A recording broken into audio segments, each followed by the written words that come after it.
Welcome to this explainer. Today, we are unpacking Walter Isaacson's absolutely massive 688-page biography of one of the modern era's most polarizing figures. Of course, we're talking about Elon Musk. Now, whether you view him as an absolute visionary or a controversial firebrand, you really can't deny the sheer scale of his impact on technology. It's everywhere. So we're going to break down exactly what makes him tick, relying purely on the insights from Isaacson's extensive research. Okay, let's dive right into the mindset that drives him. Musk operates on this very specific philosophy. He says the first step is to establish that something is possible. Then probability will occur. Think about that for a second. It perfectly encapsulates his brand of extreme visionary thinking. It's this wild mix of audacious goal setting with a deeply pragmatic engineering-driven calculus. He doesn't just dream up cool ideas. He literally calculates the physics of making the impossible probable. So here's our roadmap for today. We're going to cover 6 key areas: forged in adversity, funding the grand vision, revolutionizing Earth and space, reimagining infrastructure and minds, the price of genius, and finally, a future for humanity. All right, let's jump right into Section 1, Forged in Adversity. We're looking at the psychological origins of a disruptor. To really understand the intense drive powering his ambitions today, we absolutely have to start at the beginning.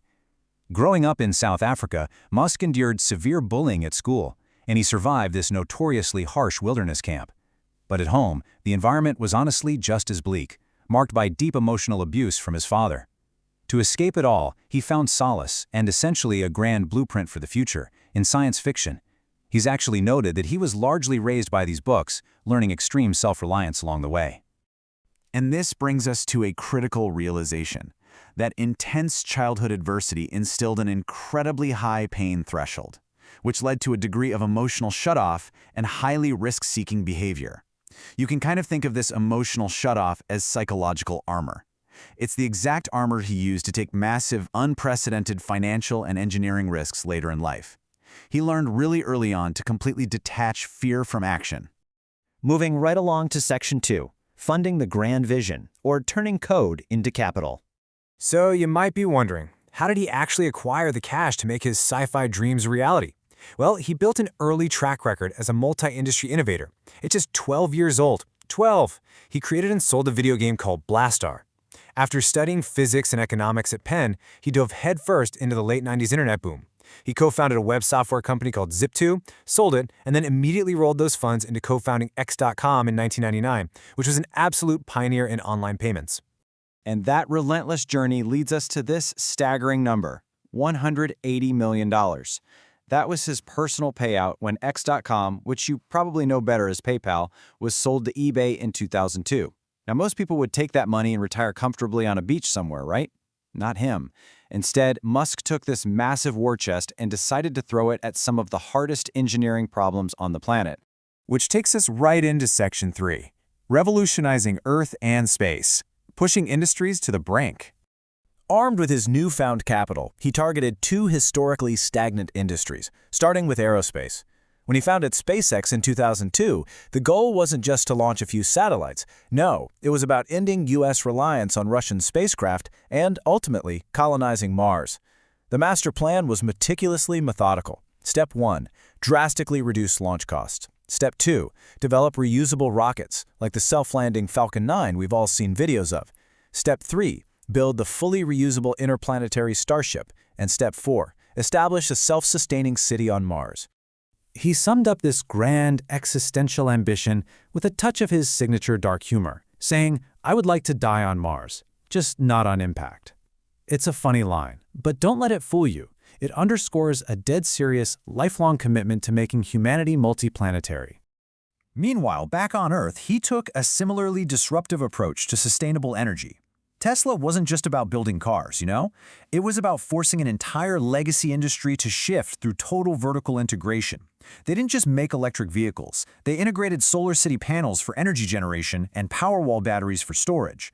By keeping component manufacturing in-house and selling directly to consumers, they achieved this rapid pace of innovation that traditional automakers just couldn't match. Next up is Section 4, Reimagining Infrastructure and Minds, the Underground and the Brain.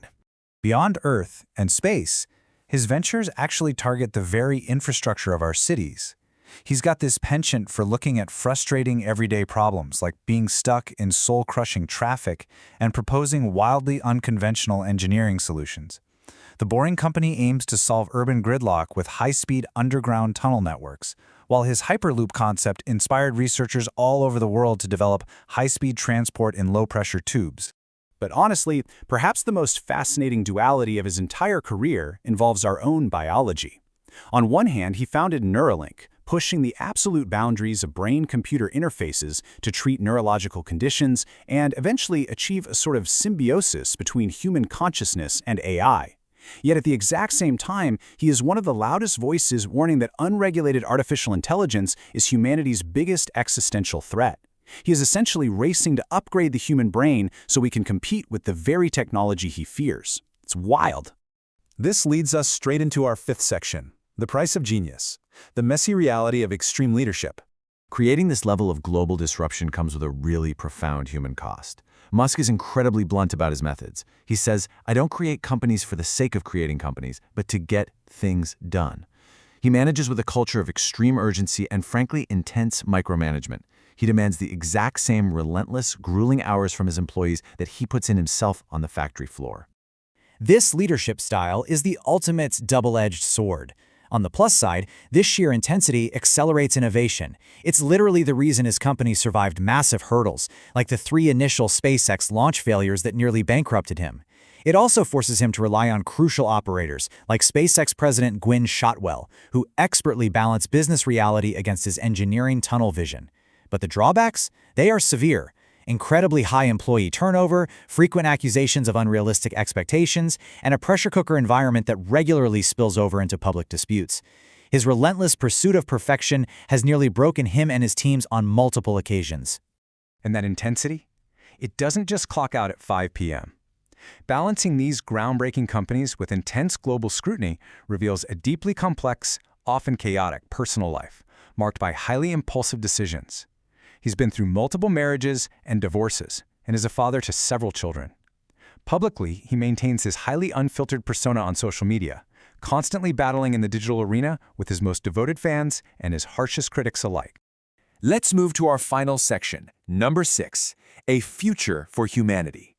This is the existential thread connecting it all. So, step back for a second. How do electric cars, reusable rockets, brain chips, and underground tunnels all connect? What's the common denominator?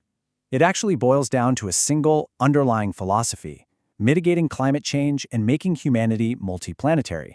His ultimate goal extends far beyond just making an immediate profit. It acts as a grand, shared mission to protect our species against extinction events. The sheer will that was forged in his childhood adversity manifests today as this fierce, almost desperate need to safeguard human existence. As we wrap up this explainer, I'm going to leave you with this final thought to ponder.